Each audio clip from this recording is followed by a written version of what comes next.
What is up, everybody? It is Jesse Williams from the Dads in Time Out podcast. I'm actually thinking about changing the name, not Dads in Time Out, because that's a dope name. Shout out to my boy Ian Hull for coming up with that name. But I'm thinking about just changing it to the Dads in Time Out Sports Show, just because it flows better.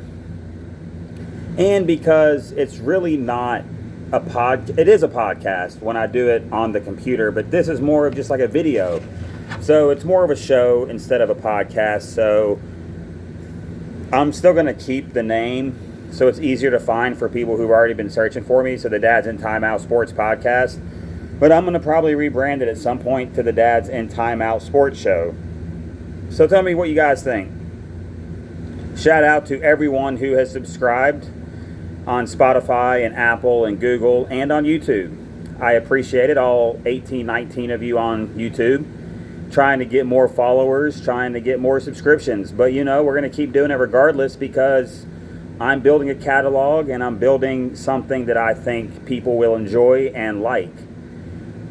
So I would like to talk about the NBA, but not talk about the playoff games per se, because I think that we do that enough. I think on the actual podcast that I upload onto Spotify from the Anchor app and Apple and Google and Castbox or whatever podcast you listen to. See, even these flies over here, they're trying to get into the action. So I got a couple of fly fans over here. They're trying to check it out. So it's the NBA offseason for all the teams that have been eliminated from the playoffs. So the other 26 teams that aren't the Bucks, the Hawks, the Clippers, or the Suns are all in their official off-season time, and moves have been made. So, the Nets hired their coach. Not the Nets. The Celtics hired the Nets assistant. I'm not going to say his name, so I don't have it in front of me, and I don't want to butcher his name. And then the Pacers hired Rick Carlisle, which I think we already covered on the podcast. This is a solo pod at this point. And also wore the Yankees hat just to piss off Twitter because they're like, oh, I thought you were a Cleveland fan. Listen, I wear hats for a bunch of teams just because I'm a hat guy, right? I like the snapbacks and the fitteds, and so I'm actually going to turn this around because it looks weird. And you can see a little bit of the gray hair in the front. And then it looks like that the Mavericks are going to hire Jason Kidd. And a lot of fans on Twitter are just so upset at all these moves, right? They're like, oh, well, Carlisle hasn't done anything, and he needs to go, and the front office needs to go.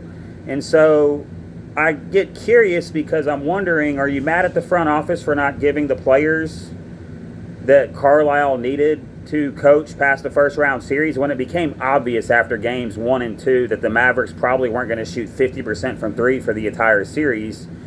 You don't have a reliable second consistent guy next to Luka. THJ, Tim Hardaway Jr. is a really, really good player, but he's not a number 2 on a championship team. You have Kristaps Porzingis, who doesn't want to be there, doesn't get along with Luka, doesn't use his size to his advantage, gets lost in their offense because you can say Luka's a ball-dominant player. And then you have guys like Dorian Finney-Smith and Dwight Powell, who gets a lot of hate, even though he plays hard every time. He gives them something on the defensive end. Then you got Jalen Brunson, still a young cat from Villanova, coming off the bench, who didn't have a great playoff series per se. He had moments where he was good coming off the bench.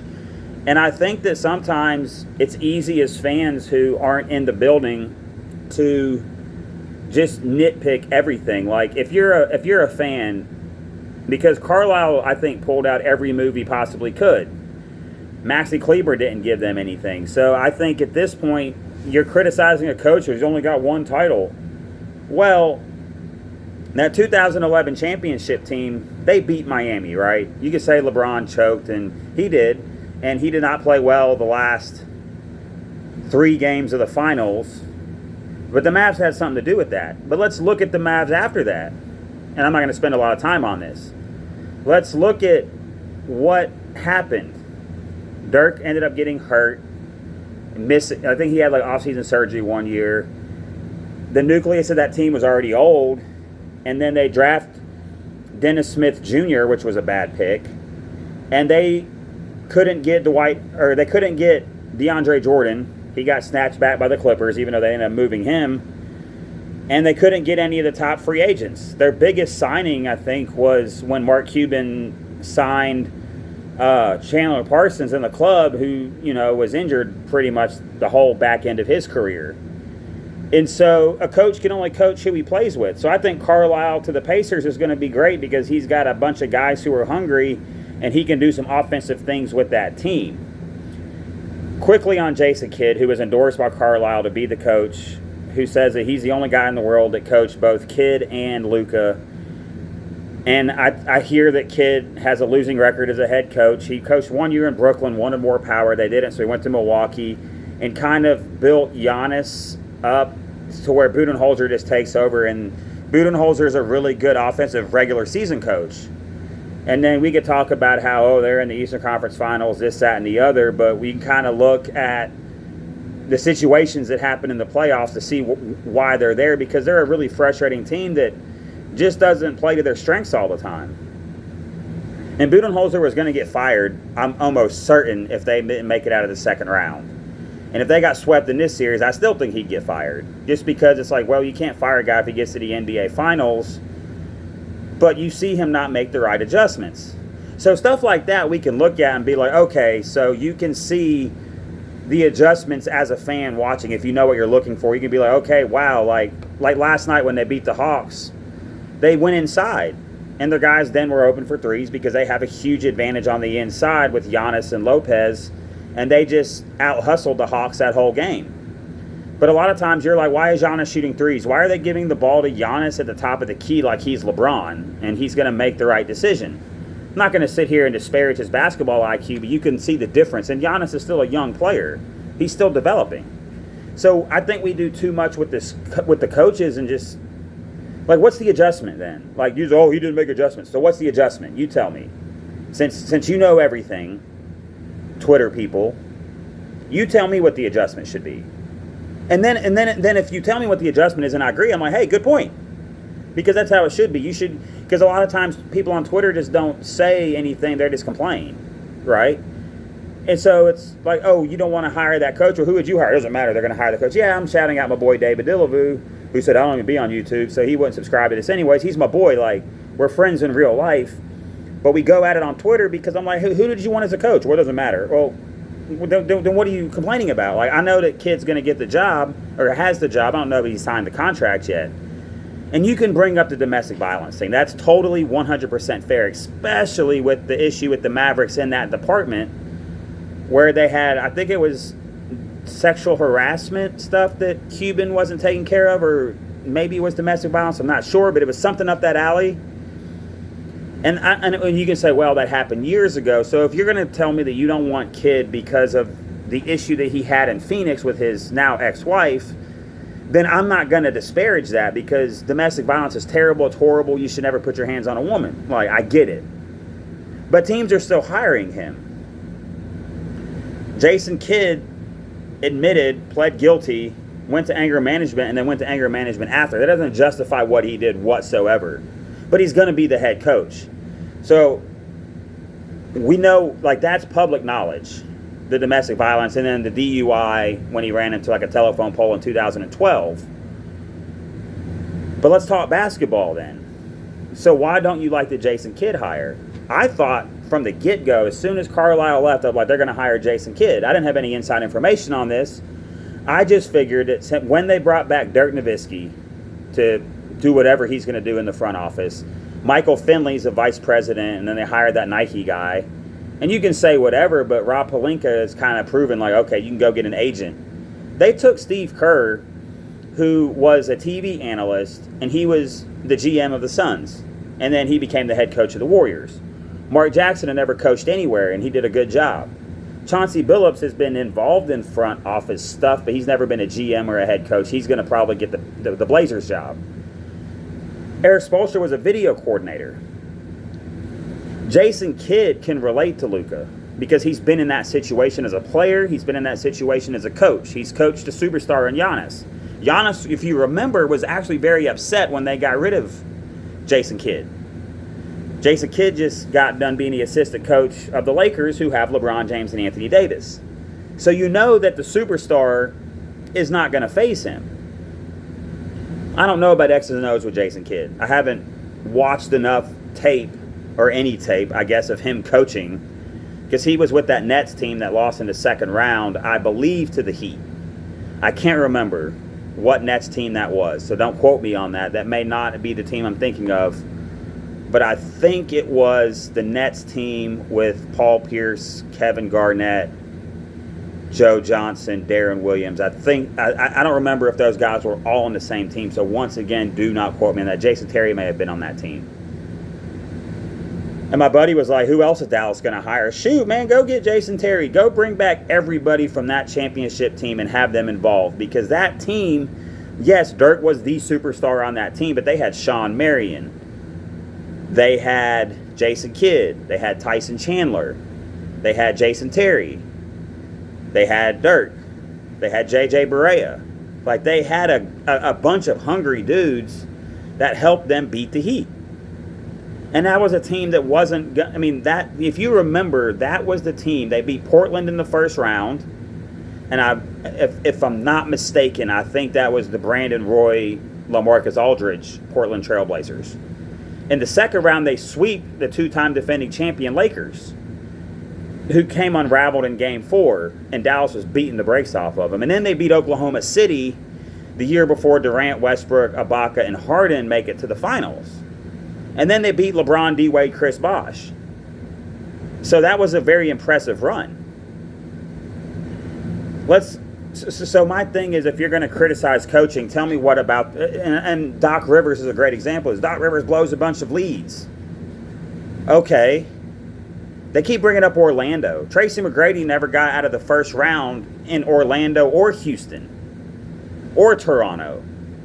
And I'm not taking a shot at Tracy McGrady. He's a Hall of Famer, but that wasn't just Doc. And they're like, oh, Grant Hill was on that team too. I'd have to look to see who they played. They had a 3-1 lead, I think. And then he goes to Boston, wins that one championship that all those guys from that Celtics team just have basked off of. And then in 2009, they lose to Orlando in the second round. Orlando would go on to the finals after they beat LeBron's Cavs. In 2010, they lose in Game 7 to the Celtics. Then 2013, that team kind of falls apart, and then Doc goes to the Clippers with CP3, who's a mid-range shooter at that point in his career, Blake Griffin, who had not developed really much of an offensive game outside of dunking, and then DeAndre Jordan, who did nothing but dunk. And I think they had Jamal Crawford and J.J. Redick on that team also, then Big Baby Davis later in his career, and they kind of plugged pieces in. And that team, for all intents and purposes, underachieved. But remember the job that Doc did when he took that team with Shai Gilgeous-Alexander. I think that was the guy. The year before Kawhi Leonard and Paul George showed up. And Ty Lue is making Doc Rivers look like a quote-unquote bad coach. But let's go to Philadelphia. They're the number 1 seed. Ben Simmons won't shoot. But I literally watched these games and I'm not here to trash on Ben Simmons if he needs to go see a sports psychologist. They say it's mental. He needs to do that, and I hope his mental health is okay. But let's talk about how everyone's want to put a piece of this on Doc. Well, Doc was playing Tyrese Maxey, who was playing well, but he was a rookie. And Maxey had that one really good game, but he played a little bit of Shake Milton. What was he supposed to do? Play my boy from Arkansas, Isaiah Joe? He had Korkmaz in the starting lineup. He had Joel Embiid on a torn meniscus who was averaging 31 in the series. They were trying to run the offense, as Ben Simmons pointed out, through Joel Embiid, because back to Ben Simmons, in these moments, Ben was hot potatoing. He was like giving the ball up and just going and standing by the baseline. Like, he wasn't anywhere. They were playing 4-on-5. So you're asking Tobias Harris to be your wing go-to guy, and that's not what he's built for. I mean, he had a couple good games, but what else was Doc supposed to do in that series? I don't put that on Doc. Like, what adjustments was Doc Rivers going to make with that team? Seth Curry played great. The Hawks are a good team. Even with Bogdanovich on one leg, they still have Trae Young, Ice Trae. Kevin Huerter had a great series. Clint Capella played well. John Collins played well. They were without DeAndre Hunter. Solomon Hill gave them some good minutes. And Nate McMillan, I'm very happy that Nate McMillan is in the conference finals because he was known as that guy. This is why I hate when they're like, oh, there's not enough black coaches in the league. And that can be true, right? But Nate McMillan's a guy, Alvin Gentry's a guy that don't have a lot of success but keep getting jobs. So let's not just sugarcoat that. Avery Johnson lost in the finals, got beat in the first round by the We Believe Warriors in 2007, and then got a job with the Nets, and then got a job at Alabama. And I like Avery Johnson. I don't know about his strategy, but I know that there's some very questionable officiating in the 2006 finals when Wade and Shaq and Antoine Walker and Jason Williams and Gary Payton got that ring. And Udonis Haslem. That's real. Like, that happened. No, I don't think Haslam was on that team. I think Haslam was still at Florida. So I'll take back to Udonis. Or was Udonis Haslem on that team? I don't remember. Someone look that up. And Dwayne Wade had one of the great finals ever. And so, I don't know where I was going. With the coaches. So Nate McMillan couldn't get out of the first round in Portland. But, he lost it. The Western Conference has been tough for years, so I don't hold that against Nate McMillan. Then he takes the Pacers, and I believe they overachieved, because remember, that's after they got rid of Frank Vogel. So then they have Nate McMillan, and they're getting beat in the first round by LeBron's Cavs. And now he's doing great. And why they haven't taken the interim tag off him, I don't understand. I'm going to take a drink real quick of this energy drink. I'm not going to tell you what it is because I don't know how YouTube's policy is, and I don't want to have to pay that company any money because I ain't got that kind of bread, bro. So it's just interesting to see how people just go after coaches. Now, there's times when you can see it, like they obviously had to get rid of Lloyd Pierce. It wasn't working. The guy that Indiana just fired, Bajorkin or whatever his name is, they were trying to mutiny on him. You kind of know when a guy's over his skis.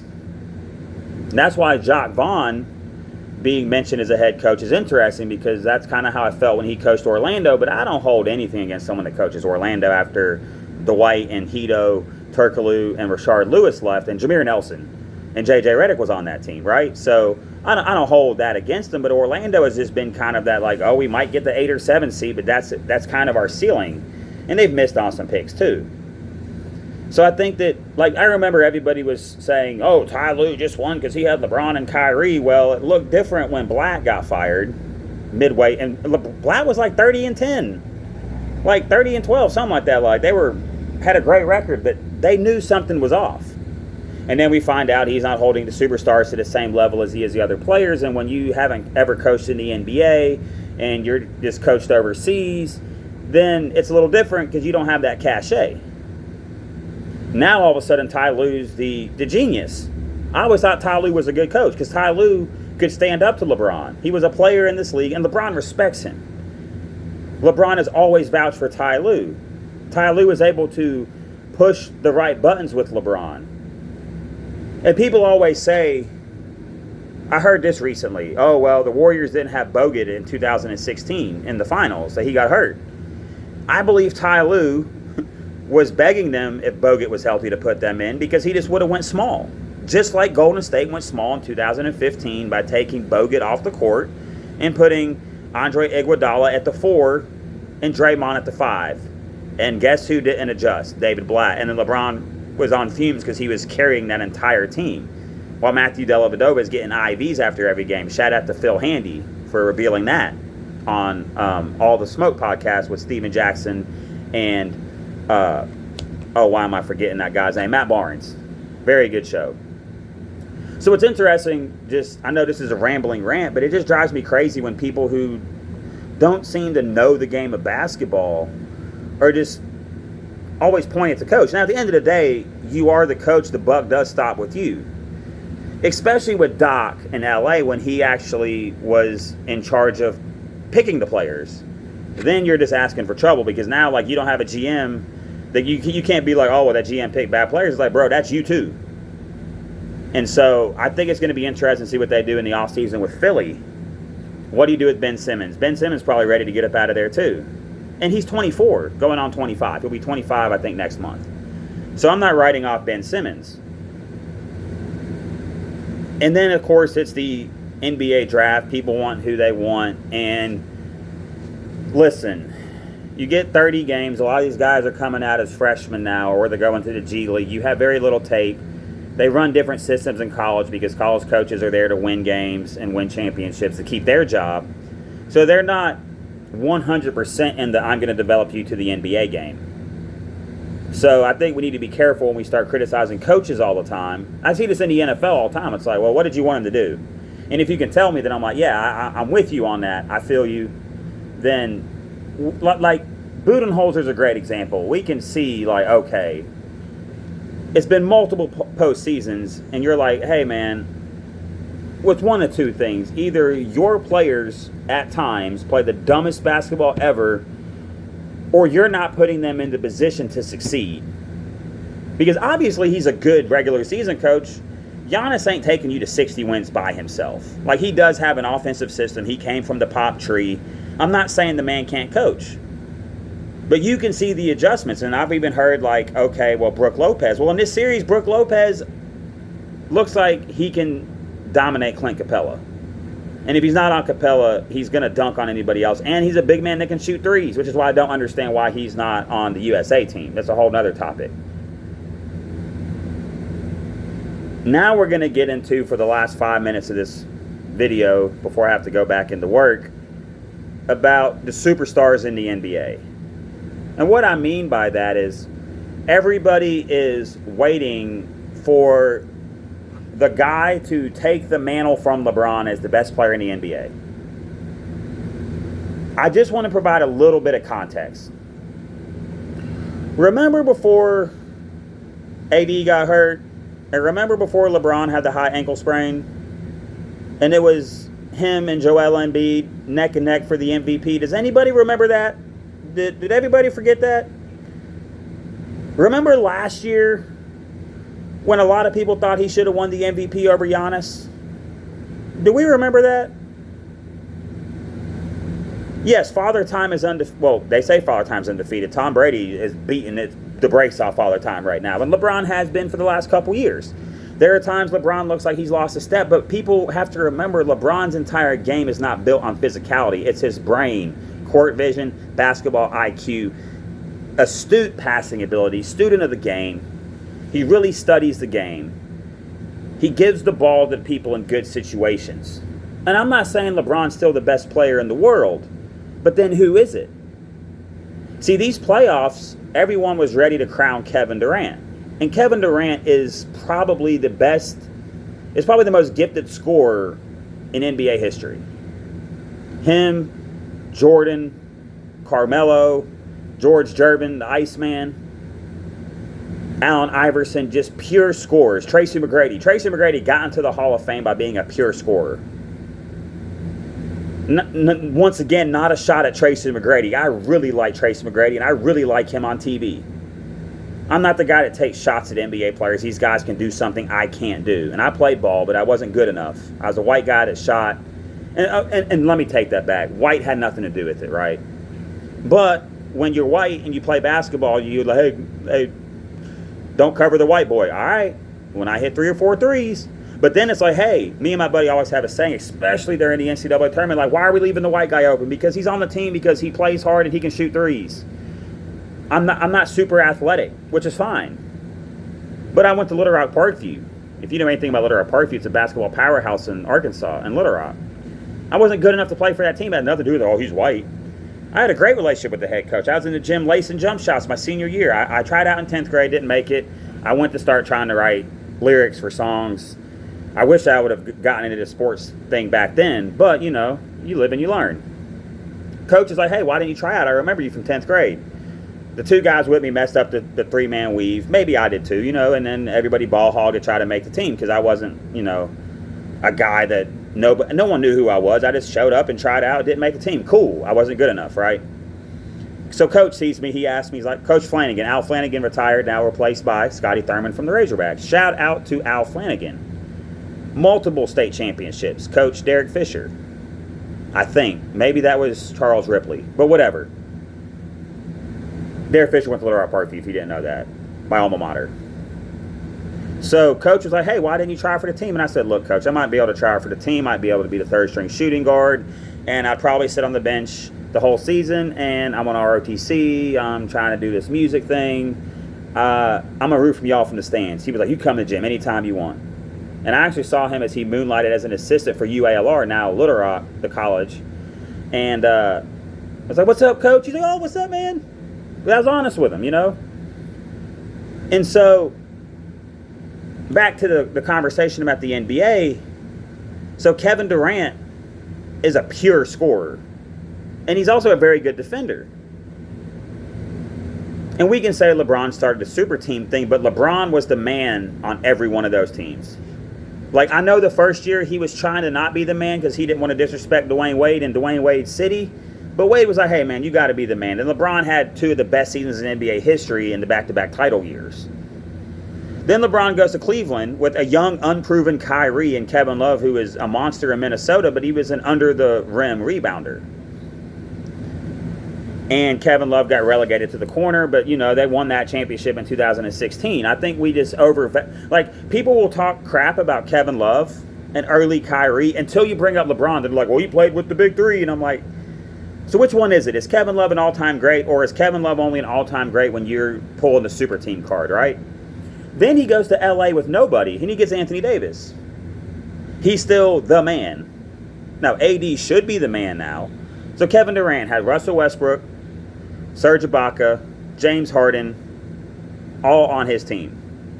Then, and he's free to leave, and he goes to Golden State because he loved the way they play.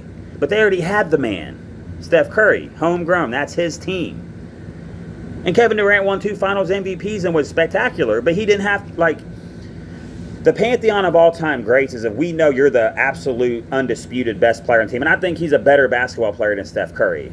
And I think Steph Curry's phenomenal. I think Steph Curry's amazing. I think Steph Curry is obviously the greatest shooter of all time. But he's more than just that. Like, he's got handle. He can get to the basket. He's got range. And he's a very smart basketball player, right?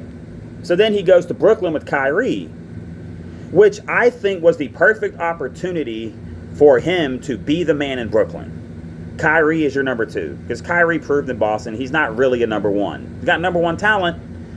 But he's a small guard who's a ball handler, right?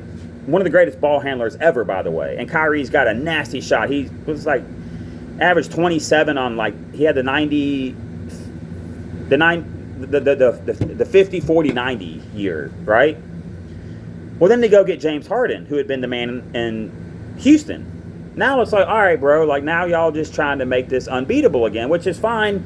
They made a trade for him. They're in their rights to do that. Just like LeBron got Kevin Love in a trade for Andrew Wiggins, just like he got AD in a trade. But that's why we haven't. Now, in that second round, if KD wears a sneaker size 1 size smaller, they're in the conference finals. But KD missed half the season this year, basically. So that's why. So who else is it going to be? I think that LeBron is no longer the best player in the NBA, but it's like the field.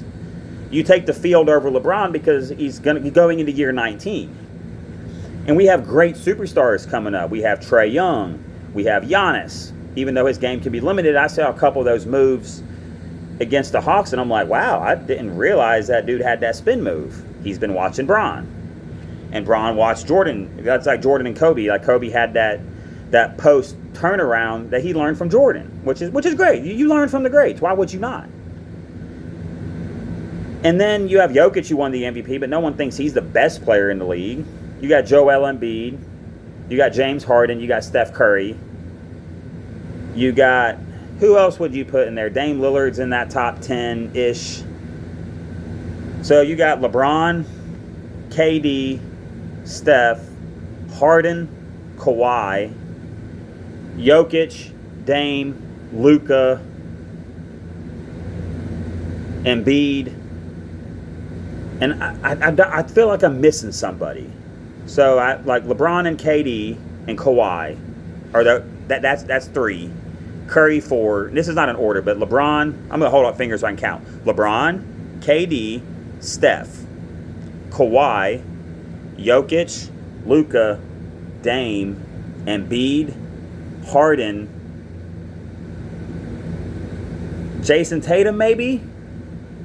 Like, who else are we putting in there? Y'all can comment and ask who I left. So, anyways, this has been the Dad's. And so, oh, I'm sorry. I thought my camera was messing up. So, we'll go a little longer. And so, I feel like I'm missing somebody off this list. And it's really bothering me because I'm going to be like, oh, how did I forget that guy? Right?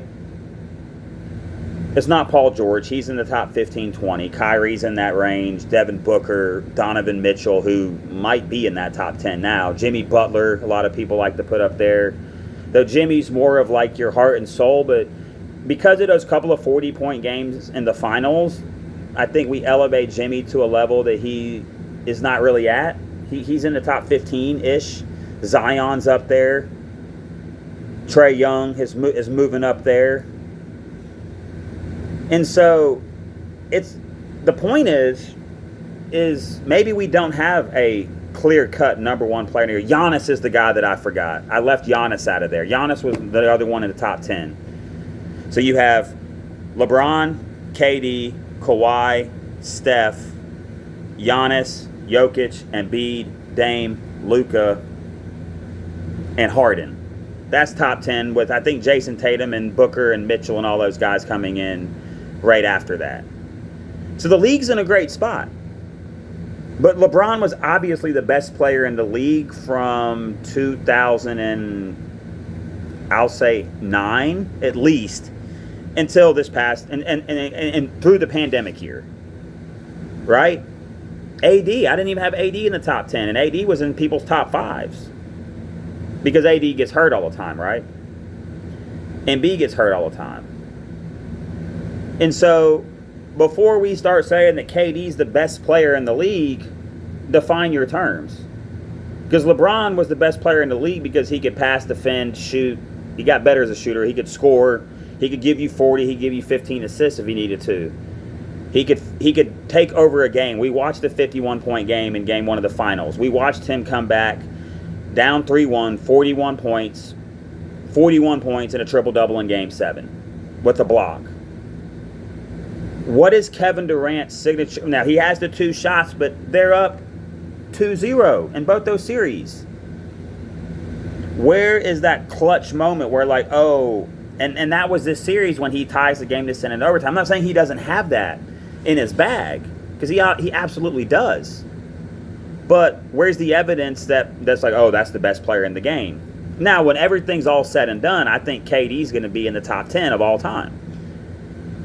Because he is talent-wise and resume, he's got 1 MVP. I think that if he doesn't go to Golden State, I think he has at least another MVP. I think if he stays healthy, I think he has at least 3. LeBron has 4. Michael has 5. Larry has 3. I think Magic has 3. Kareem has 6. Right? Duncan has 2 or 3. Shaq only has 1. Kobe only has 1. And you can argue whether they should have more or not. But that 1 MVP is going to hurt Kevin Durant. It absolutely is. That's why Peyton Manning, Tom Brady, Aaron Rodgers, Aaron's got 3. Peyton's got like 5.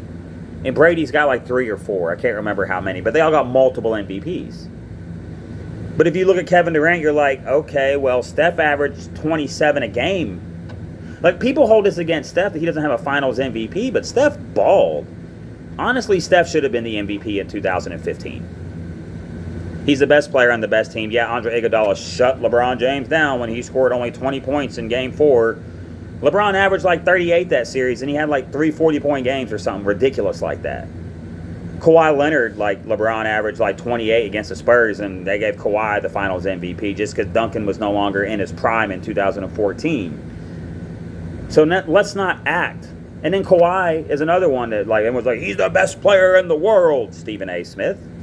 You're entitled to that opinion at that time. And maybe you do that to create conversation because Stephen A. is good at what he does. So when we talk about NBA superstars, let's just define our terms and bring me an argument to why Kevin Durant's the best player in the world. Not like, oh, he's the best scorer. I mean, yeah, anyone could be the best scorer. Allen Iverson. No one thought Allen Iverson was the best player in the world when he was leading the league in scoring. No real basketball fan. They're like, yeah, Kobe's better. Shaq's better. And that was that era where after Jordan left and before LeBron took over, it was more of a Duncan, Shaq, Kobe. Those are the best players, bridging the gap to the LeBron era of dominance. Because you saw it from day one with LeBron. It's like if this dude ever gets a halfway decent jump shot, the league's in trouble. And he shot like 40% in Miami, and then that's when he put like statistically, he shot like 60% from the field, I think, that year, or came darn close. But anyways, I gotta go. This has been another episode of the Dads in Timeout Sports Show. Thank you for tuning in. I'll check you guys later.